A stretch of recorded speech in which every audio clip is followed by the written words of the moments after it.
ये धधकता हुआ आग है, इसका टेम्परेचर 6000 डिग्री सेल्सियस है और इसे हम लोग के ऊपर गिर जाएगा ना तो मरिए जाएंगे हम लोग। पृथ्वी क्या करती है? खींच लेती है अपनी। क्यों खींच लेती है? तो हम लोग को बचाता है।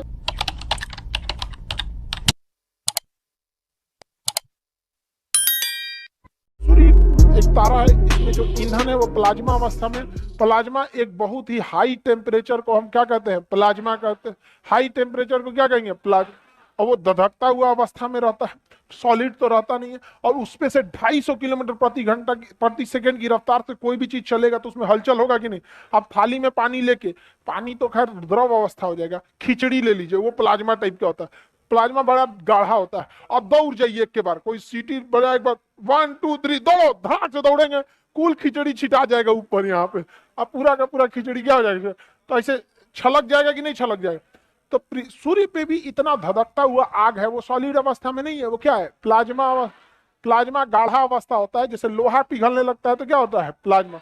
तो उस अवस्था में रहता है। तो बहुत बार सूर्य तेजी से भागता है ना तो प्लाज्मा उसमें से निकल के बाहर आने लगते हैं सर। और इसी बाहर आने वाले प्लाज्मा को हम लोग सौर ज्वाला कहते हैं। क्या कहते हैं? सौर ज्वाला। सौर ज्वाला कहते हैं, सौर ज्वाला कहते हैं। और जिस स्थान से यह सौर ज्वाला निकला होता है उसे सौर कलंक कहते हैं। उसे क्या कहेंगे? सौर कलंक। सौर कलंक कहते हैं, कलंक कहते हैं। समझ में आ गया कि नहीं? जहां से वो आग निकला रहता है उसे क्या कहेंगे? सौर कलंक। और जो उड़ के अगवा जा रहा है, सौर ज्वाला। सौर ज्वाला। किसी को दिक्कत? आगे बढ़े। और ये सौर ज्वाला को ना पृथ्वी अपने ओर खींच लेती है। पृथ्वी कहती है आ जाओ, आ जाओ हमारे यहाँ आ जाओ। बताइए एक घिंचला भी ना का जरूरत है जी? मर जाएगा आदमी, खींच लेगा। तो पृथ्वी क्या करती है? खींच लेती है अपनी ओर। क्यों खींच लेती है? क्यों खींच लेती है? किस? हाँ, गुरुत्वाकर्षण। तो पृथ्वी अपने ओर खींच लेती है। आगे बढ़े, देखिए ध्यान से। तो सौर ज्वाला को क्या कौन खींच लेता है? पृथ्वी।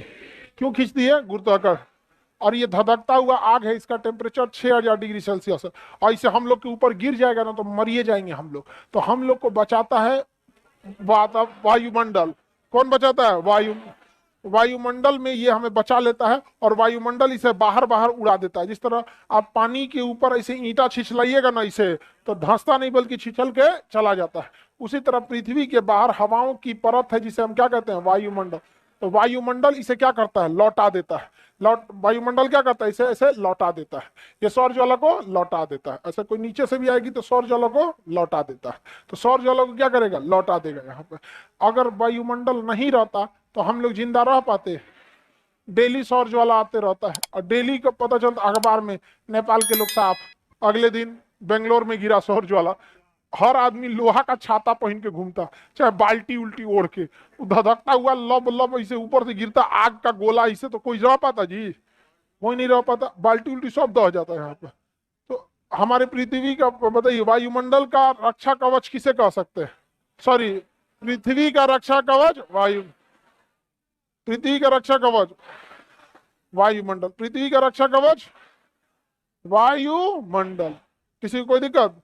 पृथ्वी का रक्षा कवच वायुमंडल।